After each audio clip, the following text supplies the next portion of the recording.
वैशाख मास महात्म में समाप्ति की ओर है। आप सभी से अनुरोध है कि जिन्होंने भी हमारे चैनल पर अब तक इन अध्यायों को पूरा नहीं सुना है, आप पूरा जरूर सुन लीजिएगा और इन कथाओं का पूरा पुण्य प्राप्त करने के लिए आप वैशाख मास समाप्ति पर अंतिम दिन यानी पूर्णिमा के दिन अपनी सामर्थ्य के अनुसार गरीब लोगों को, निर्धन लोगों को कुछ ना कुछ दान की सामग्री अवश्य दीजिएगा। अब सुनिए आज का महात्म और इस महात्म के अंत में आप सुनेंगे श्री कृष्ण चालीसा पाठ। इसके पहले के अध्याय में आपने जाना था कि किस प्रकार देवर्ष नारद राजा इंद्रद्युम्न के महल में पधारे थे। तब नारद जी के बताए हुए विष्णु भक्ति महात्म को सुनकर राजा इंद्रदमन के मन में विष्णु भक्ति का स्वरूप जानने की इच्छा हुई। उन्होंने पूछा, भगवान भक्ति का क्या स्वरूप है, उसके लक्षण का भी वर्णन कीजिए। तब देवर्षि नारद ने उन्हें जो कुछ भी बताया उसका वर्णन आज सुनिए। नारद जी ने कहा, राजन सावधान होकर सुनो, मैं भगवान विष्णु की सनातन भक्ति का सामान्य और विशेष रूप से वर्णन करता हूँ। गुणों के भेद से भक्ति के 3 भेद हैं, सात्विकी, राजसी और तामसी। इनके अलावा एक चौथी भक्ति भी है जो निर्गुणा मानी गई है। राजन, जो लोग काम और क्रोध के वशीभूत हैं और प्रत्यक्ष अर्थात इस जगत के सिवा किसी और अर्थात परलोक आदि की ओर नहीं देखते, वे अपने आप को लाभ और दूसरों को हानि पहुंचाने के लिए जो भजन करते हैं, उनकी वही भक्ति तामसी कही गई है। अधिक यश पाने के लिए या दूसरे को लाग डांट से या स्पर्धा रखने से प्रसंगवश परलोक के लिए जो भक्ति होती है वह राजसी मानी गई है। पारलौकिक लाभ को स्थायी समझकर और इस लोक के सभी पदार्थों को नश्वर देखकर अपने वर्ण तथा आश्रम के धर्मों का परित्याग न करते हुए आत्मज्ञान के लिए जो भक्ति की जाती है वह सात्विकी है। ये संपूर्ण जगत जगन्नाथ का ही स्वरूप है, उनसे अलग इसका दूसरा कोई कारण नहीं है। मैं भी भगवान से अलग नहीं हूँ और वे भी मुझसे अलग नहीं है, ऐसा समझकर भेद उत्पन्न करने वाली बाह्य उपाधियों का त्याग करना और अधिक प्रेम से भगवत स्वरूप का चिंतन करते रहना, केवल भगवान का ही ध्यान करना, यह निर्गुणा नाम वाली भक्ति है जो मुक्ति का साक्षात साधन है। यह अत्यंत दुर्लभ है। अब मैं भगवान विष्णु के भक्तों का लक्षण भी बताता हूँ, जिनका मन अत्यंत शांत है, जो सबके प्रति कोमल भाव रखते हैं, जिन्होंने अपनी इच्छा अनुसार अपनी इंद्रियों पर विजय पाली हो और जो मन, वाणी और कर्मों द्वारा कभी भी किसी दूसरे से द्रोह करने की इच्छा नहीं रखते, जिनका मन सदा दया से भरा रहता है, जो चोरी और हिंसा से सदा ही मुख मोड़े रहते हैं, सद्गुणों के संग्रह तथा दूसरों के कार्य साधन में जो प्रसन्नता पूर्वक संलग्न रहते हैं, सदाचार से जिनका जीवन सदा ही निष्कलंक बना रहता है, जो दूसरों के उत्सव को ही अपना उत्सव मानते हैं, सब प्राणियों के भीतर भगवान वासुदेव को विराजमान देखकर कभी किसी से ईर्ष्या द्वेष नहीं रखते, दिनों पर दया करना जिनका स्वभाव बन गया है और जो सदा परहित साधन की इच्छा रखते हैं, अविवेकी मनुष्यों का विषयों में जैसा प्रेम होता है उससे 100 कोटि गुनी अधिक प्रीति का विस्तार वे भगवान श्री हरि के प्रति करते हैं। नित्य कर्तव्य बुद्धि से विष्णु स्वरूप शंकर जी आदि देवताओं का भक्ति पूर्वक भजन और ध्यान करते, पितरों में भगवान विष्णु की ही बुद्धि रखते हैं, भगवान विष्णु से अलग किसी दूसरी वस्तु को नहीं देखते, भगवान जगत से भिन्न होकर भी भिन्न नहीं है। हे भगवान जगन्नाथ,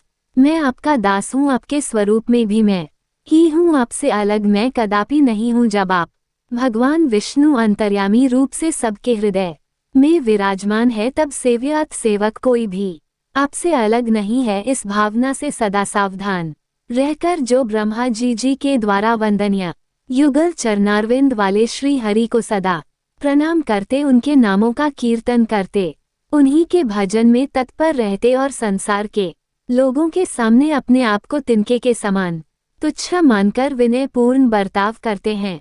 जगत में सब लोगों का उपकार करने के लिए जो कुशलता का परिचय देते हैं, दूसरों के कुशल क्षेम को अपना ही मानते हैं, दूसरों का तिरस्कार देखकर उनके प्रति दया से द्रवीभूत हो जाते हैं तथा सबके प्रति मन में कल्याण की भावना करते हैं, वे ही विष्णु भक्त के नाम से प्रसिद्ध हैं जो पत्थर पर धन और मिट्टी के ढेले में पराई स्त्री और कुछ शालमली नामक नरक में मित्र शत्रु भाई अथवा बंधु वर्ग में समान बुद्धि रखने वाले हैं, वे ही निश्चित रूप से विष्णु भक्त के नाम से प्रसिद्ध हैं, जो दूसरों के गुणों से प्रसन्न होते हैं और पराये मर्म को अर्थात दूसरों की कमियों को ढकने का प्रयास करते हैं, परिणाम में सबको सुख देते हैं, भगवान में सदा मन लगाए रहते हैं और सदा ही प्रवचन बोलते हैं, वे ही वैष्णव के नाम से प्रसिद्ध हैं, जो भगवान के पापहारी शुभ नाम संबंधी मधुर पद का जप करते और जय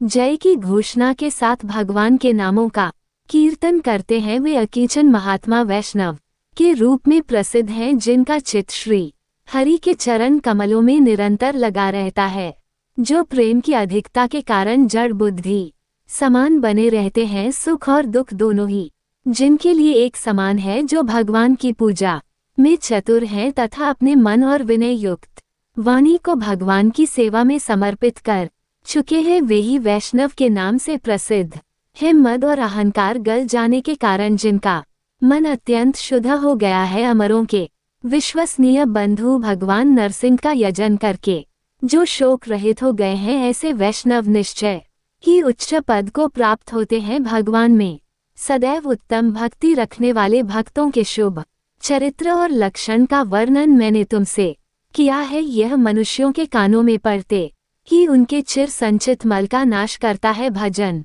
के लिए कभी धन की आवश्यकता तथा शरीर को कष्ट देकर किए जाने वाले किसी विशेष प्रकार के प्रयोग की भी आवश्यकता नहीं है। मृदुल और मंद स्वर से वाणी के द्वारा भगवान के नामों का यदि कीर्तन भी होता रहे तो मैं तो इसी को भजन मानता हूँ। तुम्हारे मन में भगवान के दास भाव का ही चिंतन होना चाहिए, किंतु जो मनुष्यों के शुभ आचरण से भी द्वेष रखते हैं और खुद अपने मन को ही दुराचार में बांधे रखते हैं, बड़े भारी अमंगल को पा करके भी निश्चित रहते हैं और सदा ऐश्वर्य तथा विषय भोग के रस में ही सुख का अनुभव करते हैं, वे मनुष्य वैष्णव नहीं है, वे तो बहुत ही नीची कोटि के मनुष्य है। अपने हृदय रूपी कमल में विराजमान परमानंद श्री हरि के स्वरूप का जो क्षण भर भी चिंत नहीं करते, उन्मत्त भाव से बैठे रहते हैं और अपने झूठे वचनों के जाल से भगवान के नाम को भी निरंतर आच्छादित किए रहते हैं, वे भी भगवान के भक्त नहीं है, जिनके मन में पराई स्त्री और पराये धन के लिए सदा लालच बना रहता है, जो कंजूस बुद्धि वाले हैं और सदा अपना ही पेट भरने में लगे रहते हैं, वे नर पशु विष्णु भक्ति से सर्वथा रहित है, जो निरंतर दुष्ट पुरुषों के साथ अनुराग रखते हैं, उनका संग रखते हैं, दूसरों का तिरस्कार और हिंसा करते हैं, जिनका स्वभाव अत्यंत भयंकर है और जो भगवान नरसिंह के चरणों के चिंतन से विरक्त रहते हैं, उन मलिन मनुष्यों को दूर से ही त्याग देना चाहिए। जैमिनी जी कहते हैं, ब्रह्मपुत्र देवर्षि नारद से इस प्रकार उत्तम भगवत भक्ति का वर्णन सुनकर राजा इंद्र दमन बहुत प्रसन्न हुए और इस प्रकार कहने लगे, भगवान विद्वान पुरुषों ने मुझे बताया था कि सब पुरुषों का संग संसार रूपी रोग का नाश करने वाला है, ऐसा साधु संग मुझे इसी समय प्राप्त हुआ है। आपके संग से मेरे अज्ञान में अंधकार का नाश हो गया, क्योंकि मेरा मन इस समय नील माधव की पूजा करने के लिए अत्यंत उतावला हो रहा है। इसलिए हम और आप दोनों ही रथ पर बैठकर चले और भगवान नील माधव का दर्शन करें। अगर आपके मुख से पुरुषोत्तम क्षेत्र के तीर्थों का ज्ञान प्राप्त कर सकूं तो पहले के कहे हुए महात्माओं के वचन भी सफल हो जाएं। सुनकर नारद जी कहने लगे, राजन ये तो बड़े हर्ष की बात है, मैं तुम्हें पुरुषोत्तम क्षेत्र और वहां के तीर्थों के दर्शन कराऊंगा। उस तीर्थ में जो शक्तियां और शिव आदि हैं उन्हें भी दिखलाऊंगा, उस क्षेत्र के महात्म का भी परिचय दूंगा। तुम वहां भक्तों को आत्मसमर्पण करने वाले देवेश्वर भगवान जगन्नाथ का साक्षात दर्शन करोगे। इस प्रकार वार्तालाप करके दोनों ने प्रसन्नता पूर्वक दिन का काम समाप्त किया और ज्येष्ठ शुक्ला पंचमी को बुधवार को पुष्य नक्षत्र में उत्तम लग्न आने पर यात्रा अनुकूल होगी, ऐसा निर्णय करके दोनों ने रात के समय एक ही स्थान पर शयन किया। फिर सवेरा होने पर राजा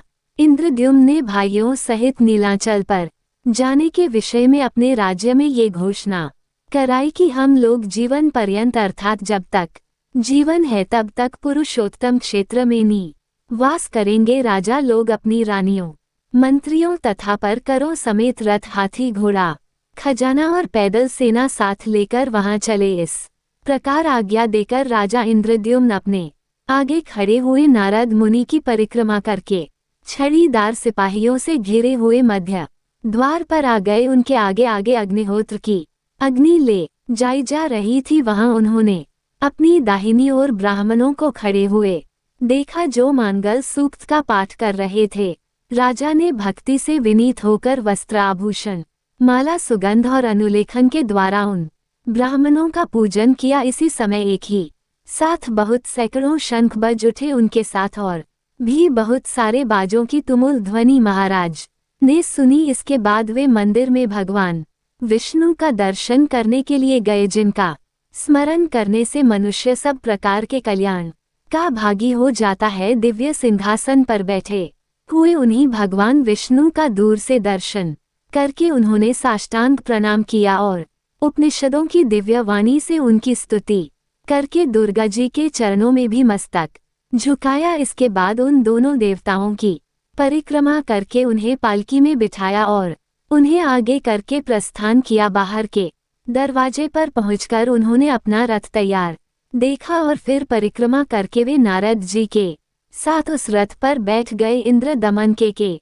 दोनों ओर उनके अधीन राजाओं के अनेकों रथ शोभा पा रहे थे, जो नाना प्रकार के अस्त्र शास्त्रों से संयुक्त तथा ध्वजा पताकाओं से सजे हुए थे। उस समय पूर्ववासी भी अपना अपना सामान लेकर तैयार हो गए और घोड़े, खच्चर तथा ऊंट आदि वाहनों पर चढ़कर वहां से चल दिए। राजाओं की सैकड़ों रानियां नपुंसक सिपाहियों से घिरी हुई अनेक प्रकार की सवारियों पर चढ़कर राजभवन से बाहर निकली। बड़े बड़े राजा, अधिकारी तथा विशाल सैनिक भी उनकी सेवा में, उनकी रक्षा में तत्पर थे। राजा के सामंत, मंत्री, सेवक, पुरोहित, ऋत्विक तथा राजा के व्यक्तिगत सेवक भी सब प्रकार के उपयोगी सामान साथ लेकर चल दिए। कोष के संरक्षण में नियुक्त किए गए राज्य कर्मचारी सारा खजाना साथ लेकर शीघ्र प्रस्थान कर लिए, जो अवसर के अनुसार राज सेवा में उपस्थित हुआ करते थे।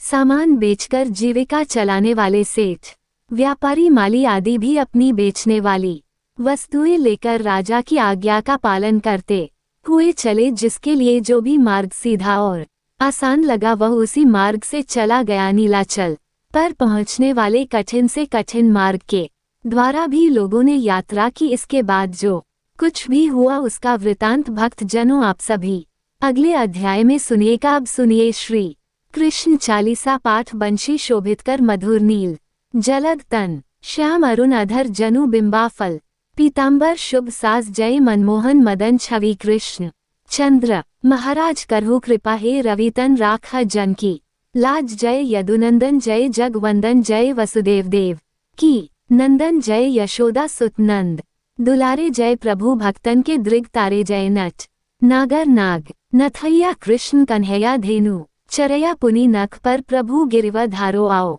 दीन नी कष्ट निवारो, वंशी मधुर अधर धर, तेरी होवे पूर्ण मनोरथ मेरो, आओ हरि पूर्ण माखन चाखो, आज लाज भारत की राखो, गोल का पोल चिबु करुणा रे मृदु मुस्कान, मोहिनी दरे रंजित राजीव नयन, विशाला मोर मुकुट वैजयंती माला, कुंडल श्रवण पीत पट, आछे कटी किंकण का छन का छे, नील जल सुंदर तन सोहे छवि, लखी सुर नर मुनि मन, मोहे मस्तक तिलक अलग, घुंघरा ले आओ कृष्ण, बांसुरी वाले करी पै, पानपूत नहीं तारका, बका कागा सुर मारायो, मधुवन जलत अग्नि जब, ज्वाला भाई शीतल लखी तही, नंदलाला सुरपति जब, ब्रिज चद उरसाई मसूर, धार वारी बरसाई, लगत लगत ब्रज चा बहाई, गोवर्धन नख धारी बचाओ, लखी यसुदा मन भ्रम अधिका मोख, महचौद भुवन दिखाई, दुष्ट कन सती उधम मचाओ, कोट कमल जब फूल मंगायो, नाथी काल यही तब तुम लीन है, चरण चिन्ह दे निर्भय कीन है, करी गोपन संग रास विलासा, सबकी पूरन करी अभिलाषा, केतिक महाअसुर संग हारिया, कंसी केस पकड़ दे मारयो, मात पिता की बंदी छुड़ाई, उगर सेन कह राज दिलाई मही से मृतक 6 सुत लायो मात। देव की शोक मिटायो भौमासुर मूर दैत्य संग हारो लाइट। 10 सहस कुमारो देवी नहीं त्रंचीर। संघरा जरा सिंधु राक्षस कह मारा असुर। बकासुर आदिक मारयो भक्तन के तब कष्ट। निवार दीन सुदामा के दुख टारिया तंदुल 3। मूठ मुख डारो प्रेम के साग विदुर घर मांगे। दुर्योधन के मेवा त्यागे लखी प्रेम की। महिमा भारी ऐसे श्याम दीन हितकारी। भारत के पथ रथ हाके लिए चक्र कर नहीं बल। ताकि निज गीता के ज्ञान सुनाए भक्तन हृदय। सुधावर साई मीरा थी ऐसी मत वाली विष्पी।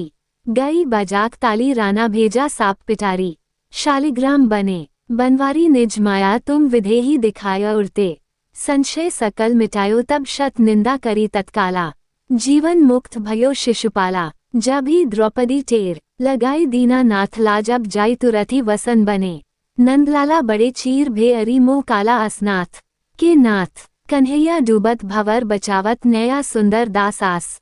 उर्धारी दया दृष्टि की जय बनवारी नाथ सकल मम कुमति निवारो क्षमः। बेगी उर्धारी अष्ट सिद्धि नव निधि फल लहे पदार्थ चारी बोलो। श्री कृष्ण भगवान की जय।